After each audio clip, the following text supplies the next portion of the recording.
प्राणेश्वरी विद्या। श्री सूत जी बोले, हे ऋषियों, अब मैं शिव द्वारा पक्षीराज गरुड़ को सुनाए गए प्राणेश्वर महामंत्र का वर्णन करता हूँ, किंतु उसके पूर्व उन स्थानों का वर्णन करूँगा जहाँ सर्प के काटने से प्राणी जीवित नहीं रह सकता। शमशान, वाल्मीकि, बाम्बी, पर्वत, कुआं और वृक्ष के कोटर, इन स्थानों में स्थित सर्प के द्वारा काट लेने पर यदि उस दांत लगे स्थान पर 3 प्रच्छन्न रेखाएं बन जाती हैं तो वो प्राणी जीवित नहीं रहता है। षष्ठी तिथि में कर्क और मेष राशि में आने वाले नक्षत्रों तथा मूल, अश्लेषा, मघा आदि क्रूर नक्षत्रों में सर्पदंश होने से प्राणी का जीवन समाप्त हो जाता है तथा कांख, कटी, गला, संधि स्थान, मस्तक या कनपटी के अस्थिभाग और उदर आदि में काटने पर प्राणी जीवित नहीं रहता है। यदि सर्पदंश के समय दंडी, शस्त्रधारी, भिक्षु तथा नग्न प्राणी का दर्शन होता है तो उसे काल का ही दूत समझना चाहिए। हाथ, मुख, गर्दन और पीठ में सर्प के काटने से प्राणी जीवित नहीं बचता है। दिन के प्रथम भाग के पूर्व अर्धयाम का भोग सूर्य करता है। उस दिवाकर भोग के पश्चात गणनाक्रम में जो ग्रह आते हैं उन ग्रहों के द्वारा यथाक्रम शेष यामों का भोग होता है। इस काल गति में प्रत्येक दिन 6 परिवर्तनों के साथ अन्य शेष ग्रहों का भोग माना गया है। यथा ज्योतिषियों ने काल चक्र के आधार पर रात्रिकाल में शेषनाग, सूर्य, वासुकी नाग, चंद्र, तक्षक नाग, मंगल, कर्कोटक नाग, बुध, पद्मनाग, गुरु, महापद्म नाग, शुक्र, शंखनाग, शनि और कुलिक नाग, राहु को स्वीकार किया। रात या दिन में बृहस्पति का भोग काल आने पर सर्प देवों का भी अंत करने वाला हो जाता है। अतः इस काल में सर्प द्वारा काटा गया प्राणी बच नहीं सकता है। दिन में शनि ग्रह की वेला के आने पर राहु अशुभ धर्म से संयुक्त रहता है, अतः वो अपने यामार्ध भोग और संधि काल की अवस्थिति में काल अर्थात यमराज की गति के समान गतिमान रहता है। रात्रि और दिन का मान लगभग 30-30 घटी का होता है। इस मान के अनुसार निर्मित कालचक्र में चंद्रमा प्रतिपदा तिथि को पादांगुष्ठ, द्वितीया को पैर से ऊपर, तृतीया को गुल्फ, चतुर्थी को जानु, पंचमी को लिंग, षष्ठी को नाभि, सप्तमी को हृदय, अष्टमी को स्तन, नवमी को कंठ, दशमी को नासिका, एकादशी को नेत्र, द्वादशी को कान, त्रयोदशी को भौं, चतुर्दशी को शंख अर्थात कनपटी तथा पूर्णिमा एवं अमावस्या को मस्तक पर निवास करता है। पुरुष के दक्षिणांग में तथा स्त्री के वाम भाग में चंद्र की स्थिति होती है। चंद्र की स्थिति जिस अंग में होती है उस अंग में सर्प के डसने पर प्राणी जीवित बच सकता है। यद्यपि सर्पदंश से शरीर में उत्पन्न हुई मूर्छा शीघ्र समाप्त होने वाली नहीं है, फिर भी शरीर मर्दन से वो दूर हो सकती है। स्फटिक के समान निर्मल ओम हंसः नामक बीज मंत्र साधक का परम मंत्र है। विश्व रूपी पाप को नष्ट करने में समर्थ इस बीज मंत्र का प्रयोग सर्पदंश से मूर्छित प्राणी पर करना चाहिए। इसके 4 प्रकार हैं। प्रथम, मात्रा बीज बिंदु से युक्त है। दूसरा, 5 स्वरों से संयुक्त है। तीसरा, 6 स्वरों वाला और चौथा विसर्ग युक्त है। प्राचीन समय में पक्षीराज गरुड़ ने तीनों लोकों की रक्षा के लिए ओम कुरुकुले स्वाहा इस महामंत्र को आत्मसात किया था। अतः सर्प एवं सर्पिणियों के विष को शांत करने के लिए इच्छुक व्यक्ति को मुख में ओम, कंठ में कुरु, दोनों गुल्फों में कुले तथा दोनों पैरों में स्वाहा मंत्र का न्यास करना चाहिए। जिस घर में उपयुक्त मंत्र भली प्रकार से लिखा रहता है, सर्प उस घर को छोड़कर चले जाते हैं। जो मनुष्य 1000 बार इस मंत्र के जप से अभिमंत्रित सूत्र को कान पर धारण करता है उसको सर्प भय नहीं रहता। जिस घर में इस मंत्र से अभिमंत्रित शर्करा खंड फेंक दिए जाते हैं उस घर को भी सर्प छोड़ देते हैं। देवताओं और असुरों ने इस मंत्र का 7 लाख जप करके सिद्धि प्राप्त की थी।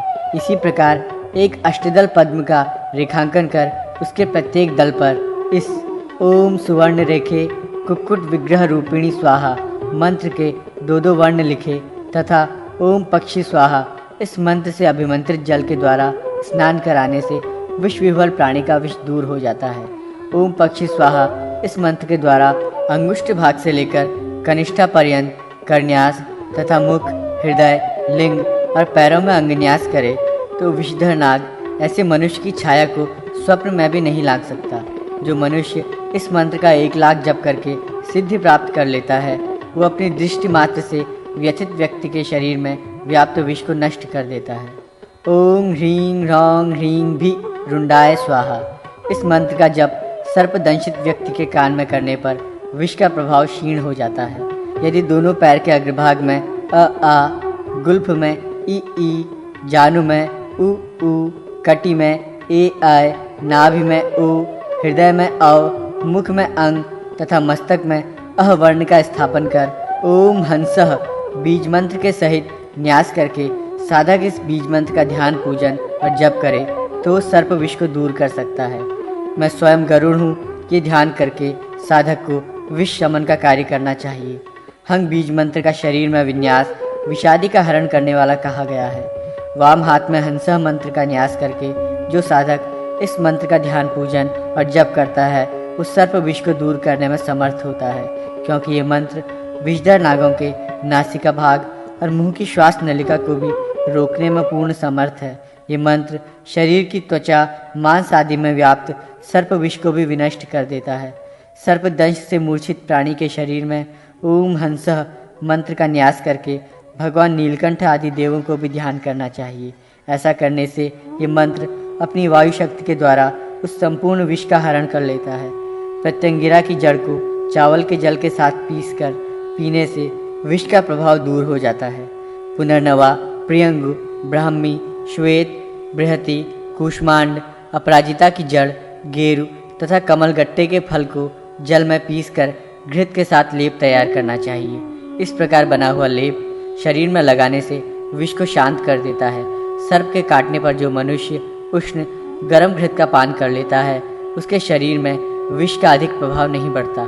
सर्पदंश होने पर शीरीष नामक वृक्ष के पंचांग, पत्र, पुष्प, फल, मूल एवं छाल के सहित गाजर के बीजों को पीसकर सर्वांग में लेप करने से अथवा पीने से भी विष का प्रभाव समाप्त हो जाता है।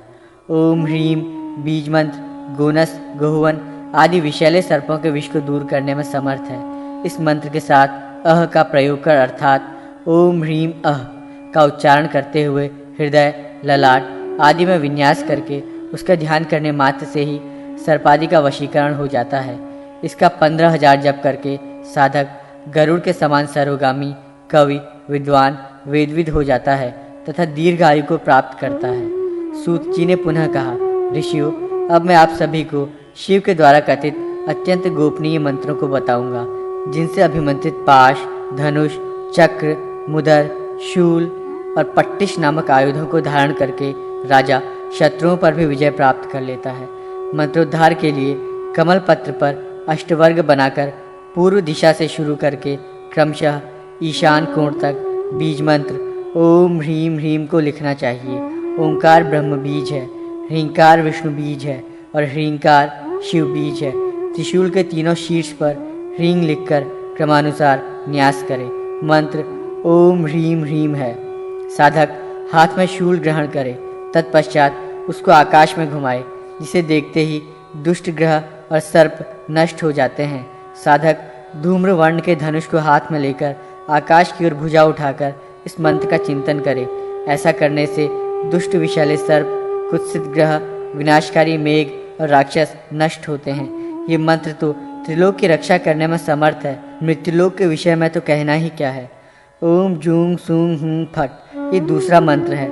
साधक खैर की 8 लकड़ियों को इसी मंत्र से अभिमंत्रित कर उन्हें 8 दिशाओं में गाड़ दे तो उस किलांकित क्षेत्र में वज्रपात, विद्युत निपात तथा इसकी गर्जना का उपद्रव नहीं होता। गरुड़ द्वारा कहे गए इस मंत्र से 8 कीलों को 21 बार अभिमंत्रित कर रात्रि के समय अपने अभीष्ट क्षेत्र की चारों दिशाओं और विदिशाओं में गाड़ देना चाहिए। इससे भी वहाँ विद्युत निपात, वज्रपतन तथा चूहा, टिड्डी आदि से होने वाले उपद्रवों का भय नहीं रहता। ओम ह्राम सदाशिवाय नमः ऐसा कहकर साधक तर्जनी अंगुली के द्वारा अनार पुष्प के सदृश कांतिमान एक पिंड का निर्माण करे। उस पिंड के प्रदर्शन मात्र से ही दुष्ट जन, मेघ, विद्युत, विष, राक्षस, भूत और डाकिनी आदि 10 दिशाओं को छोड़कर भाग जाते हैं। ओम ह्रीम गणेशाय नमः, ओम ह्रीम स्तंभनादि चक्राय नमः, ओम ऐं ब्राह्मये त्रैलोक्य डामराय नमः। इस मंत्र संग्रह को भैरव पिंड कहा जाता है। ये भैरव पिंड विष तथा पाप ग्रहों के कुप्रभाव को समाप्त करने में समर्थ है। ये साधक के कार्यक्षेत्र की रक्षा और भूत, राक्षस आदि की उपद्रवी शक्तियों को नष्ट करता है। ओम नमः ये कहकर साधक अपने हाथ में इंद्र वज्र का ध्यान करे। इस वज्र मुद्रा से विष, शत्रु और भूतगण विनष्ट हो जाते हैं। ओम शुंग नमः। इस मंत्र से बाएं हाथ में पाश का स्मरण करें, जिससे विष तथा भूतादि का विनाश होता है। इसी प्रकार ओम ह्राम नमः। इस मंत्र के उच्चारण से उपद्रवकारी मेघ और पाप ग्रहों के प्रभाव नष्ट हो जाते हैं। कृतांत यमराज का ध्यान करके साधक छेदक अस्त्र भाले से शत्रु समूह का विनाश करे। ओम शरण नमः। इस मंत्रोच्चार के साथ काल भैरव का ध्यान करके मनुष्य पापग्रह, भूत, विष के प्रभाव का शमन कर सकता है। ओम लसत द्विजुहाक्ष स्वाहा। इस मंत्र का ध्यान करके मनुष्य खेतीबाड़ी में विघ्न डालने वाले ग्रह, भूत, विष और पक्षियों का निवारण कर सकता है। ओम श्व नमः। इस मंत्र को रक्त वर्ण की स्याही से नगाड़े पर लिखकर उसे बजाना चाहिए। उसके शब्दों को सुनकर पापग्रह आदि सभी उपद्रवकारी तत्व भयभीत हो उठते हैं। पंचवक्त्र पूजन तथा शिवार्चन विधि। सूत जी ने कहा, हे ऋषियों, अब मैं पंचमुख शिव की पूजा का वर्णन करूंगा, जो साधक को भुक्ति और मुक्ति दोनों प्रदान करती है। साधक को सबसे पहले मंत्र से उन देव का आवाहन करना चाहिए। पुनः ओम हाम सद्योजाताय नमः कहकर साधक सद्योजात का आवाहन करे। इन सद्योजात की 8 कलाएं कही गई हैं। उनका नाम सिद्धि, रिद्धि, धृति, लक्ष्मी, मेधा, कांति, स्वधा और स्थिति है। सद्योजात की पूजा करने के पश्चात ओम सिद्धये नमः इत्यादि मंत्रों से उन सभी 8 कलाओं की पूजा करने का विधान है। तदनंतर ओम ह्रीं वामदेवाय नमः इस मंत्र से साधक वामदेव की पूजा करे। वामदेव की 13 कलाएं हैं, जिन्हें रजा, रक्षा, रति, पाल्या, कांति, तृष्णा, मति, क्रिया, कामा, बुद्धि, रात्रि, त्रासनी तथा मोहिनी कला कहा गया है। इन कलाओं के अतिरिक्त मनोन्मनी, अघोरा, मोहा, शुदा, निद्रा, मृत्यु, माया तथा भयंकरा नाम की 8 कलाएं अघोर की हैं। उक्त समस्त कलाओं का पूजन करने के बाद साधक को ओम हैम तत्पुरुषाय नमः इस मंत्र से तत्पुरुष देव की पूजा करनी चाहिए। उनकी निवृत्ति, प्रतिष्ठा, विद्या, शांति और संपूर्णा ये 5 कलाएं हैं। साधक कलाओं की पूजा करके ओम हौम ईशानाय नमः इस मंत्र से ईशान देव की पूजा करे।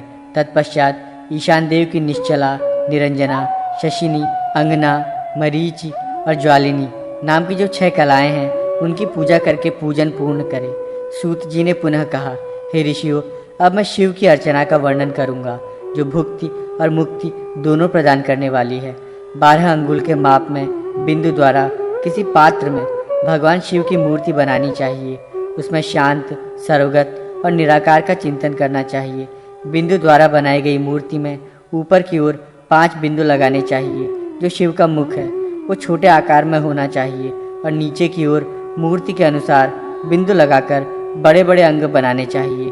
मूर्ति के अधोभाग में छठा बिंदु विसर्ग के साथ होना चाहिए, जो अस्त्र है। इसके साथ हौम लिख देना चाहिए। ये महामंत्र है और संपूर्ण अर्थों को देने वाला है।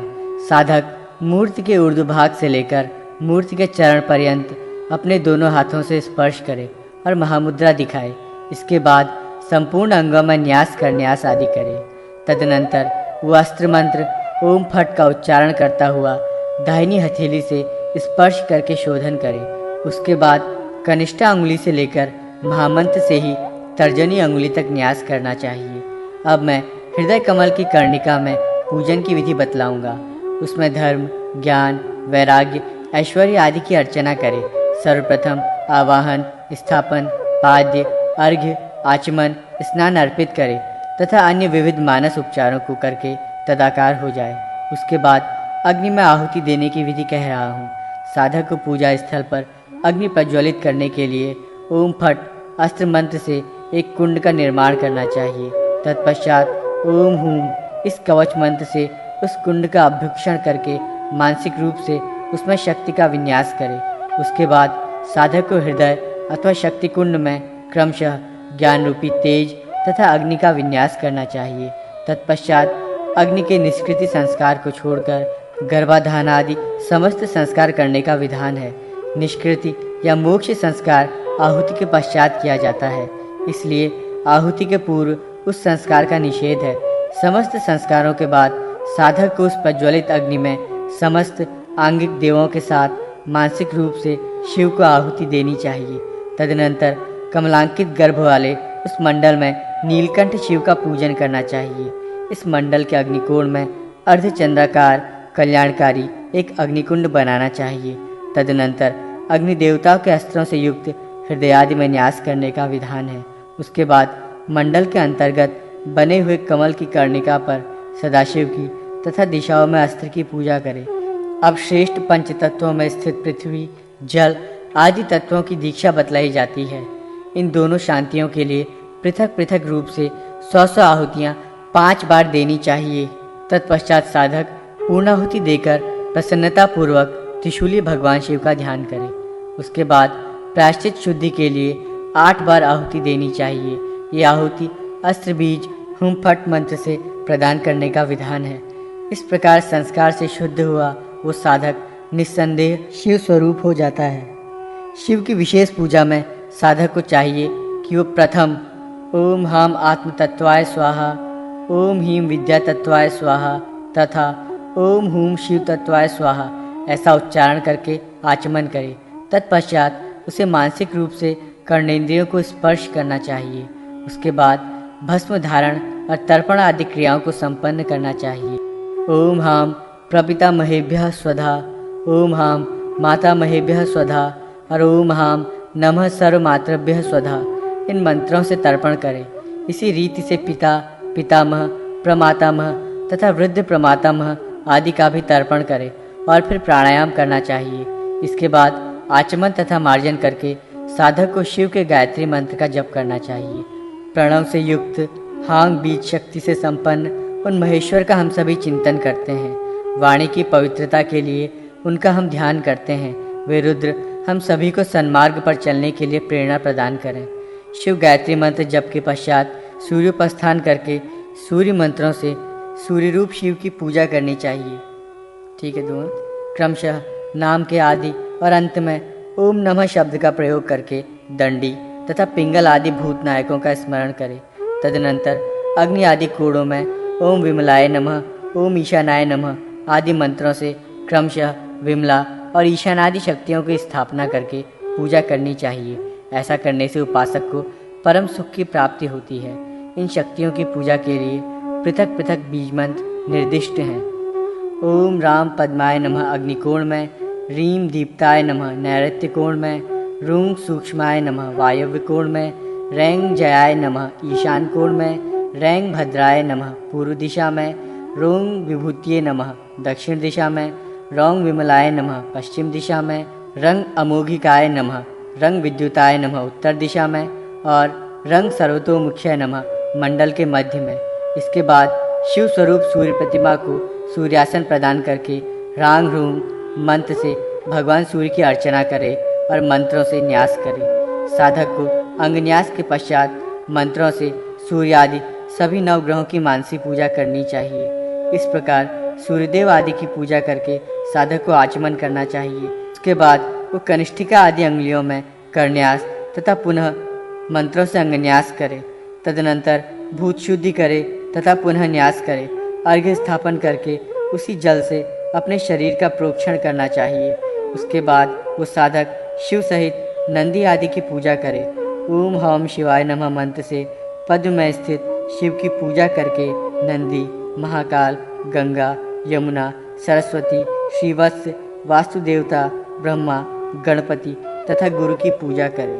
तत्पश्चात साधक को पद्म के मध्य में शक्ति एवं अनंत देव की पूजा करके पूर्व दिशा में धर्म, दक्षिण में ज्ञान, पश्चिम में वैराग्य, उत्तर में ऐश्वर्य, अग्निकोण में अधर्म, नैऋत्य में अज्ञान, वायव्य में अवैराग्य, ईशान में अनैश्वर्य, पद्म की कर्णिका में वामा और ज्येष्ठा। उसके बाद पूर्व आदि दिशाओं में रौद्री, काली, शिवा तथा असिता आदि शक्तियों की पूजा करनी चाहिए। तदनंतर साधक को शिव के आगे स्थित पीठ के मध्य में ओम हम कल विकरणीय नमः, ओम हम बल विकरणीय नमः, ओम हम बल प्रमथिन्य नमः, ओम सर्वभूत दमन्य नमः, ओम मनोन्मन्य नमः इन मंत्रों से कल विकरणी एवं बल विकरणी आदि शक्तियों की पूजा करनी चाहिए। साधक भगवान शिव के लिए आसन प्रदान कर महामूर्ति की स्थापना करे। तदनंतर मूर्ति के मध्य में शिव को उद्दिष्ट करके आवाहन, स्थापन, सन्निधान, सन्निरोध, सकलीकरण आदि मुद्रा दिखाए और अर्घ्य, पाद्य, आचमन, अभ्यंग, उद्वर्तन तथा स्नानीय जल समर्पित करे एवं अरणि मंथन करके पूज्य देव को वस्त्र, गंध, पुष्प, दीप और नैवेद्य में चरु समर्पित करे। नैवेद्य के अनंतर आचमन दे करके मुख शुद्धि के लिए तांबूल, करुद्वर्तन, छत्र, चामर, पवित्रक, यज्ञोपवीत प्रदान कर परमीकरण अर्चनीय देव में सर्वोत्कृष्टता का भाव करे। तदनंतर साधक आराध्य के साथ तदाकार होकर उनका जप करे तथा विनम्र भाव से स्तुति कर उन्हें प्रणाम करे। इसी हृदय आदि न्यास आदि के साथ पूर्ण की गई पूजा को षडंग पूजा का ये नाम दिया गया है। इस प्रकार शिव पूजन पूर्ण करने के पश्चात साधक को अग्नि आदि चतुर्दिक कोणों, मध्य भाग तथा पूर्वादि दिशाओं में अग्नि आदि दिक देवताओं तथा इंद्रादि दिक्पालों की पूजा करनी चाहिए। तदनंतर उसको उन देवों के मध्य स्थित चंडेश्वर की पूजा कर उनके लिए निर्माल्य समर्पित करना चाहिए। उसके बाद वो स्तुति से क्षमा याचना करके उनका विसर्जन करे। हे प्रभु, आप गुह्य से गुह्य तत्वों के संरक्षक हैं। आप मेरे किए हुए जप को स्वीकार करें। हे देव, मुझे सिद्धि प्राप्त हो। आपकी कृपा से आप में मेरी निष्ठा बनी रहे। हे रुद्र, हे भगवान शंकर, मेरे द्वारा सर्वदा पाप पुण्य रूप जो कर्म किया जाता है उसे आप नष्ट करें। मैं आपके इन कल्याणकारी चरणों में पड़ा हूँ। हे शिव, आप अपने भक्तों को सर्वस्व देने वाले हैं। आप ही भोक्ता हैं। हे शिव, ये दृश्यमान संपूर्ण जगत भी तो आप ही हैं। हे शंकर, आपकी विजय हो। सर्वत्र जब शिव ही हैं तो मैं भी वही हूँ। जो कुछ मैंने किया है और जो कुछ भविष्य में करूँगा वो सब आपके द्वारा ही किया हुआ है। आप रक्षक हैं, आप विश्वनायक हैं। हे शिव, आपके अतिरिक्त मेरा कोई स्वामी नहीं है। हरि ने पुनः कहा, हे रुद्र, इसके बाद मैं शिव पूजा की दूसरी विधि कह रहा हूँ। इस विधि के अनुसार गणेश, सरस्वती, नंदी, महाकाल, गंगा, यमुना, अस्त्र तथा वास्तुपति देव की पूजा मंडल के द्वार पर करनी चाहिए और साधक पूर्वादि दिशाओं में इंद्रादि सभी दिक्पालों की पूजा करे। उसके बाद कारणभूत समस्त तत्वों की पूजा करे। उन तत्वों में पृथ्वी, जल, तेज, वायु और आकाश ये पंच महाभूत हैं। गंध, रस, रूप, स्पर्श तथा शब्द ये उनकी 5 तन्मात्राएं हैं। वाक, पाणि, पाद, पायु एवं उपस्थ ये 5 कर्मेंद्रियां और श्रोत्र, त्वक, चक्षु, जिह्वा तथा घ्राण ये 5 ज्ञानेंद्रियां हैं। इनके अतिरिक्त मन, बुद्धि, चित्त और अहंकार ये अंतःकरण चतुष्टय हैं। इनसे ऊपर पुरुष की स्थिति है। इन्हीं पुरुष को शिव कहा जाता है। इन तत्वों के साथ राग, गान शास्त्रीय राग विशेष, बुद्धि, विद्या, कला, काल, नियति, माया, शुद्ध विद्या, ईश्वर और सदाशिव जो सबके मूल हैं उनकी भी पूजा होनी चाहिए। इन समस्त तत्वों में जो शिव और शक्ति अर्थात पुरुष एवं प्रकृति का तत्व अनुस्यूत है उसको जानकर ज्ञानी साधक जीवन मुक्त होकर शिवरूप हो जाता है। इन तत्वों में जो शिव तत्व है वही विष्णु है, वही ब्रह्मा है और वही ब्रह्म तत्व है। भगवान सदाशिव का मंगलमय ध्यान स्वरूप इस प्रकार है। वे देव पद्मासन पर विराजमान रहते हैं। उनका वर्ण शुक्ल है। सदैव 16 वर्ष की आयु में स्थित रहते हैं। 5 मुखों वाले हैं। उनके 10 हाथों में क्रमशः दक्षिण भाग की ओर अभय मुद्रा, प्रसाद मुद्रा, शक्ति, शूल तथा खटवांग और वाम भाग की ओर सर्प, अक्षमाला, डमरू, नीलकमल तथा श्रेष्ठ बीज पूरक बिजौरा नींबू स्थित रहता है।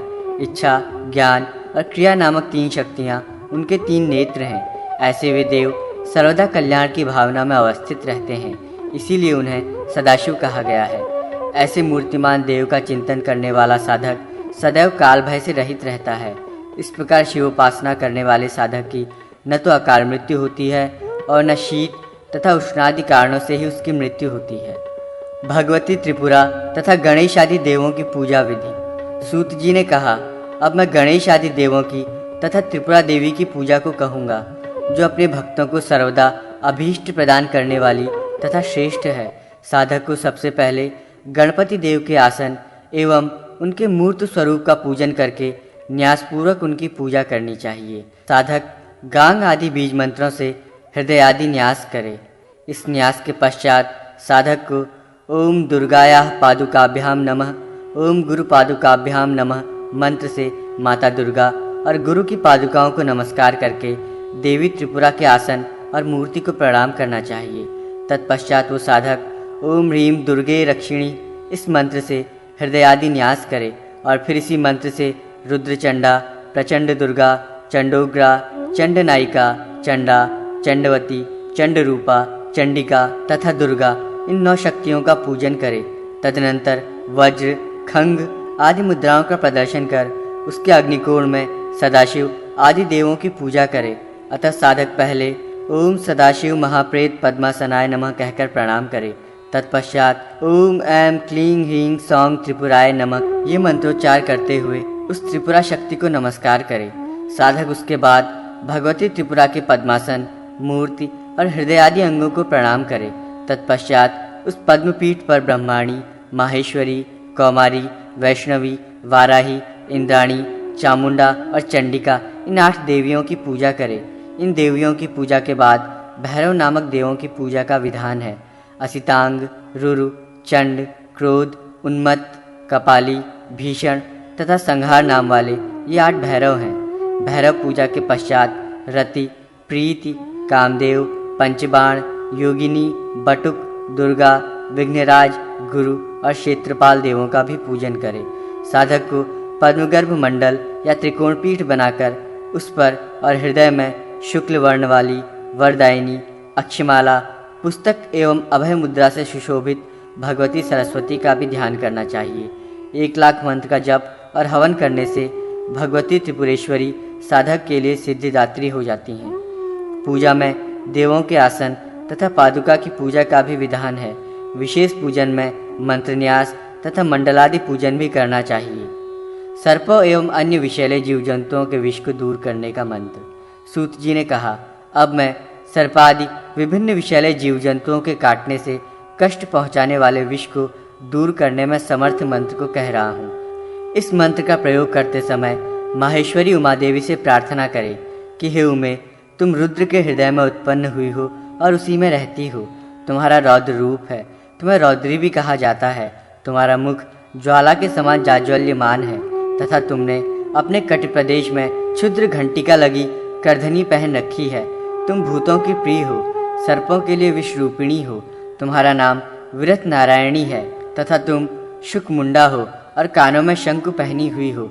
हे विशाल मुख वाली, भयंकर एवं प्रचंड स्वभाव वाली चंडा देवी, हाथों में ज्वलन शक्ति पैदा कर शत्रु का हनन कर सब प्रकार के विषयों का नाश करने वाली, हे देवी, मेरे सर्वांग में फैले हुए विष को प्रभावहीन कर दे। उस विष को तुम देख रही हो, उस काटने वाले जंतु को सम्मोहित करो।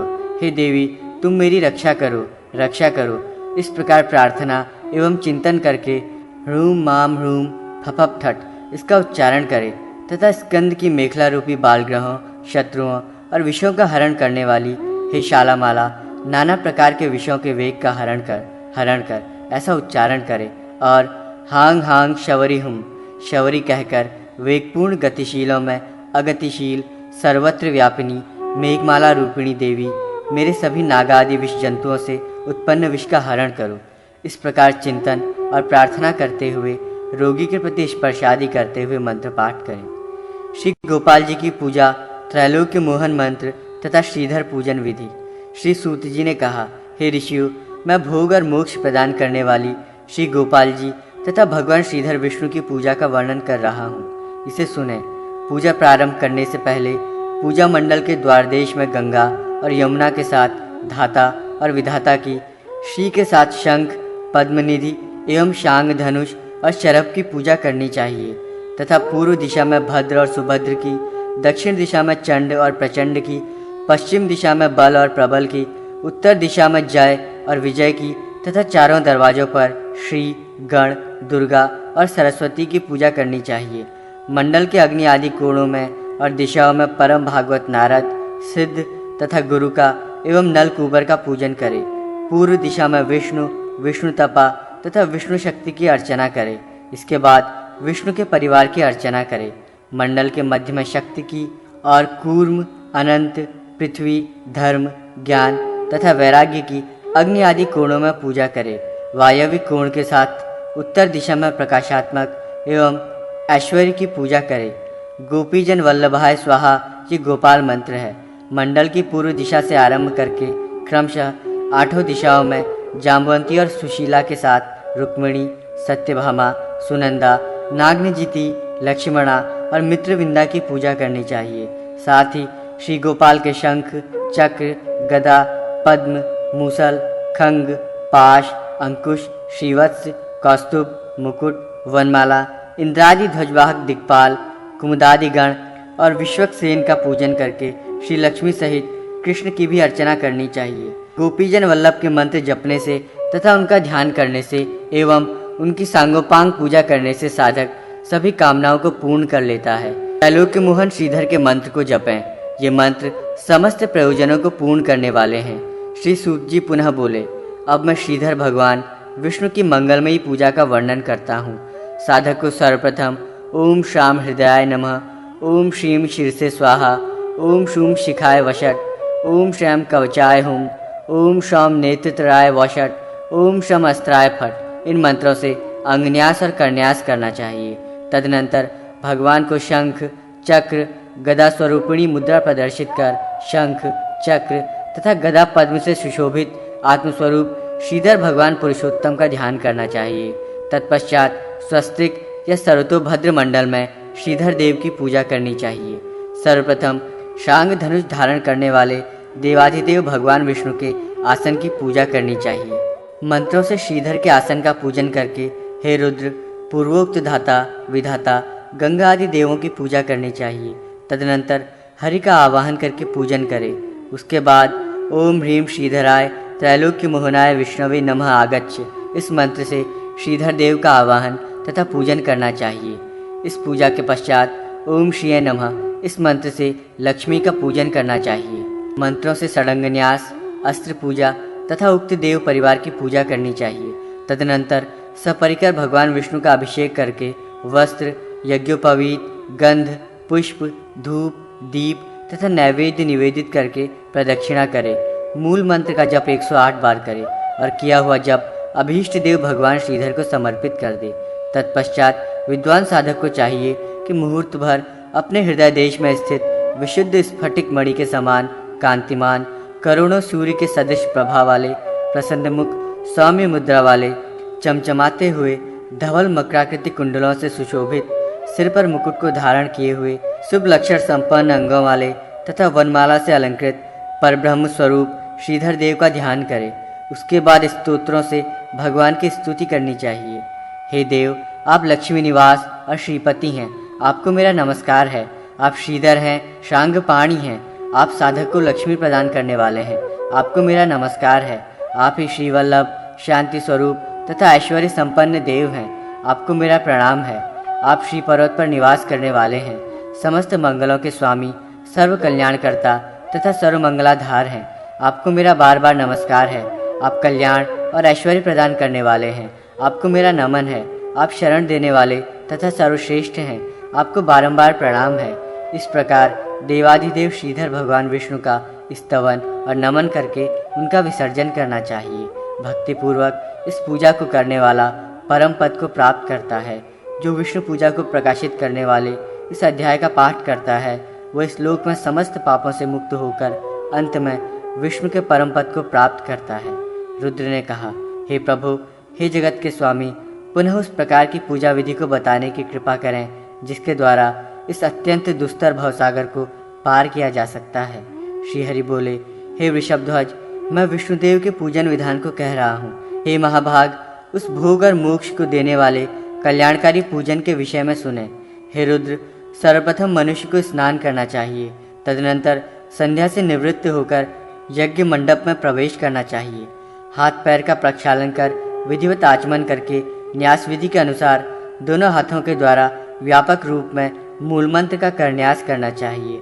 हे रुद्र, उन विष्णुदेव के मूल मंत्र को कह रहा हूँ, आप सुने। ओम श्रीम ह्रीम श्रीधराय विष्णवे नमः। ये मंत्र देवाधिदेव परमेश्वर विष्णु का वाचक है। ये समस्त रोगों का हरण करने वाला तथा सभी ग्रहों का शमन करता है। ये सर्व पाप विनाशक और भुक्ति मुक्ति प्रदायक है। साधक को मंत्रों के द्वारा अंगन्यास करना चाहिए। आत्मसंयमी साधक को चाहिए कि वह अंगन्यास करके आत्ममुद्रा प्रदर्शित करे।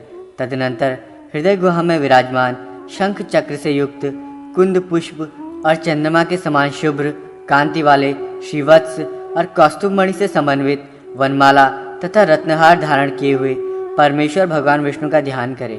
तदनंतर विष्णु मंडल में अवस्थित होने वाले आप सभी देवगणों, पार्षदों तथा शक्तियों का मैं आवाहन करता हूँ। यहाँ पर आप सब पधारें, ऐसा कहकर नाम मंत्रों से गंध पुष्पादि उपचारों के द्वारा धाता, विधाता, गंगा, यमुना आदि देवताओं का नमस्कार पूर्वक पूजन करना चाहिए। तदनंतर हे रुद्र, शिष्ट तथा संहार करने वाले, सभी पापों को दूर करने वाले परमेश्वर भगवान विष्णु का मंडल में आवाहन करके इस विधि से उनका पूजन करना चाहिए। जिस प्रकार सर्वप्रथम अपने शरीर में न्यास किया जाता है, उसी प्रकार प्रतिमा में भी सर्वप्रथम न्यास करना चाहिए। तत्पश्चात मुद्रा का प्रदर्शन कर अर्घ्य पाद्यादि उपचारों को अर्पण करना चाहिए।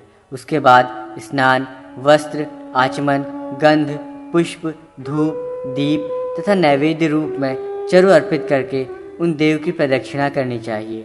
तदनंतर उनके मंत्र का जप करके इस जप पूजन को उन्हें ही समर्पित कर देना चाहिए। हे वृषभध्वज, उन श्रीधर देव की पूजा उनके मूल मंत्र से करनी चाहिए। हे त्रिनेत्र, इसके साथ साथ मंत्रों से न्यास तथा विष्णु के परिवार, दिग्देवता और आयुध आदि की पूजा करनी चाहिए। हे महादेव, इस प्रकार इन मंत्रों से अधिकारी मनुष्यों को चाहिए कि वे विष्णु के विभिन्न अंगों की पूजा करें।